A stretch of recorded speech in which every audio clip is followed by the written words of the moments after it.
ஒரு காலத்தில் எமிலி என்ற பெயருடைய ஒரு பெண் இருந்தாள்.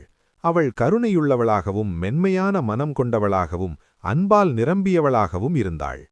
எமிலி சாம் என்ற பெயருடைய ஒரு ஆணை ஆழமாக காதலித்தாள்.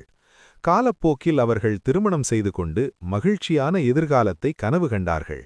ஆனால் திருமணத்திற்குப் பிறகு சிறிது காலத்திலேயே அவர்களின் வாழ்க்கை வலியுடன் திரும்பியது.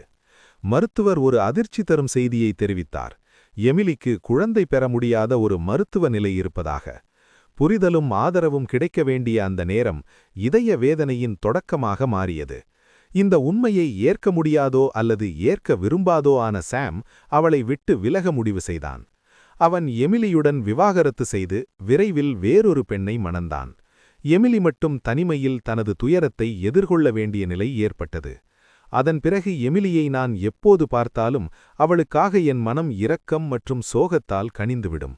ஆனாலும் அவள் ஒருபோதும் கசப்பை தன் மனதை ஆள அனுமதிக்கவில்லை.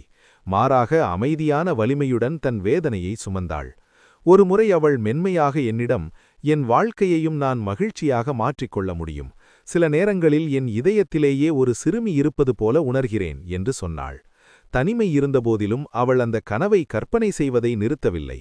தன் மேசையில் தன் தாயின் கையை பிடித்து நடந்து செல்லும் ஒரு சிறுமியின் புகைப்படத்தை எப்போதும் வைத்திருந்தாள். அது அவளுடைய குழந்தை அல்ல, ஆனால் அந்த படம் அவளின் ஏக்கம், நம்பிக்கை மற்றும் உடையாத மன உறுதியை வெளிப்படுத்தியது. 2 ஆண்டுகளுக்குப் பிறகு எமிலியின் வாழ்க்கை மெதுவாக மாறத் தொடங்கியது.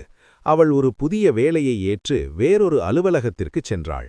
விதி அவளை மெதுவாக ஒரு புதிய தொடக்கத்திற்கு தள்ளிக் கொண்டிருக்கிறது என்பதை அவள் அறியவில்லை. அங்கே அவள் ஜோஷ் என்ற கனிவும் பொறுப்பும் கொண்ட ஒரு ஆணை சந்தித்தாள். அவர் விரைவில் அவளின் நெருங்கிய நண்பனானார். ஜோஷ் ஒரு ஒற்றை தந்தை. தன் அழகான மகள் எம்மாவை தனியாகவே வளர்த்து வந்தார். எமிலி எம்மாவை சந்தித்த முதல் தருணத்திலிருந்தே அவர்களிடையில் ஒரு சிறப்பு பந்தம் உருவானது. எம்மா எமிலியிடம் ஆழமாக இணைந்து அவள் மீது அளவில்லா அன்பையும் பாசத்தையும் பொழிந்தாள். சில நேரங்களில் தன் தந்தையை விடக்கூட எமிலியை அதிகம் நேசிப்பது போல தோன்றியது. காலப்போக்கில் நட்பு காதலாக மலர்ந்தது. எமிலியும் ஜோஷும் ஒருவருக்கொருவர் ஆறுதல், புரிதல் மற்றும் மகிழ்ச்சியை கண்டடைந்ததை உணர்ந்தார்கள்.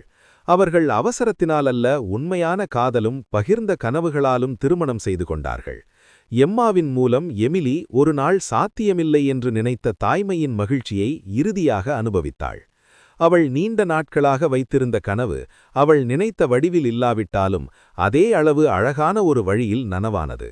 இந்த கதை நமக்கு நினைவூட்டுகிறது, வாழ்க்கை கொடூரமாகத் தோன்றும் போதும், நம்பிக்கை முற்றிலும் இழந்தது போல உணரப்படும் போதும், விதியின் மர்மசக்தியும் நம்பிக்கையும் அதிசயங்களை நிகழ்த்த முடியும் என்பதை.